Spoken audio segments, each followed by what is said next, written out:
I'm going off to a physical therapy center where my neighbor 2 doors up, his name is Richard, he's 78 years old. The other day an ambulance was on his driveway and I could see the flashing colorful lights through our window, and I went out, it was in the evening, to see what had happened, and he was being rolled out in a little wheelchair, and he'd fallen and broken his hip. And so I'm now going to the facility where they, after pinning it and doing the parts that they do surgically, they now do the therapy. So I've got to be honest with you, there's probably somebody listening going, Little Bear, I'm just like you. Thank you for doing this devotion because I feel so guilty. Well, I don't feel guilty, but I really feel bad. I don't like going to visit people in hospitals or training facilities, places like that help recuperate. That's a nuisance to me. I don't like to drive there, the traffic, the going through the corridors, trying to find the room. It's always been a nuisance for me. And I can't believe it that I've been a pastor for all these years, and in doing so, of course, visited hundreds of people over the years. But you know what? Every time I go, I'm so thankful I went. And it's not so much the fact that I don't like it when I'm there. I do like it. I love the people. I'm a people person. I like sharing the scripture with them, encouraging them, making them smile. It's great. It's just not easy for me. It's not something that I want to do. It's something that the Lord taught me that I must do. He gave me a story years ago that happened to me, and I want to share that story with you. I was driving in Port Orford, and I was prompted of the Lord to pull off Highway 1.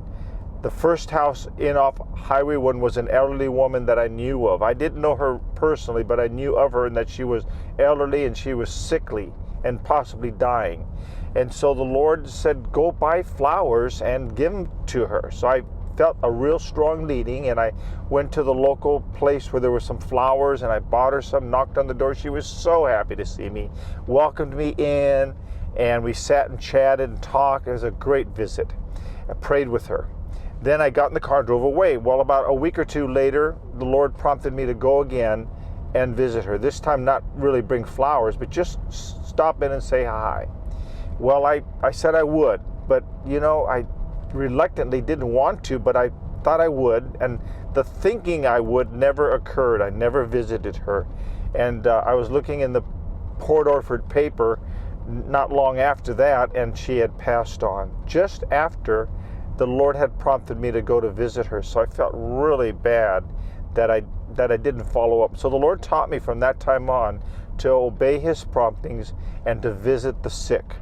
And coupled with that, we have Matthew 25 that tells us that Jesus says, when you did it to the least of these, my brethren, went to the prisons, when I was cold, sick, and naked, referring to Himself in a sense, saying, you're doing that to me when you're doing it to others. And the Lord takes note of that. In fact, at the end of Matthew 25, it's serious. He says, I reward those that are obedient in this area, but in like manner, I also bring judgment on those that weren't sensitive to my leading in that area. So it's a big responsibility for us to go and visit the sick, the needy, those that are in prison, those, as the Holy Spirit leads you, to visit those that need us.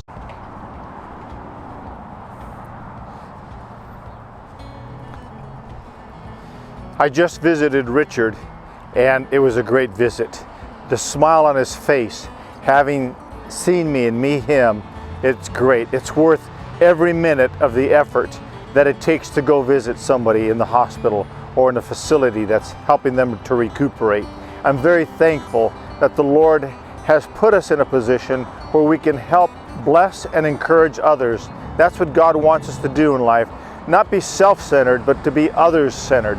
So for those of you that are suffering from depression, you have problems in your own life, focus on helping others, and those problems will dissipate because there are often the needs of others that are worse than us. I remember this saying, there was a man who was blue because he had no shoes.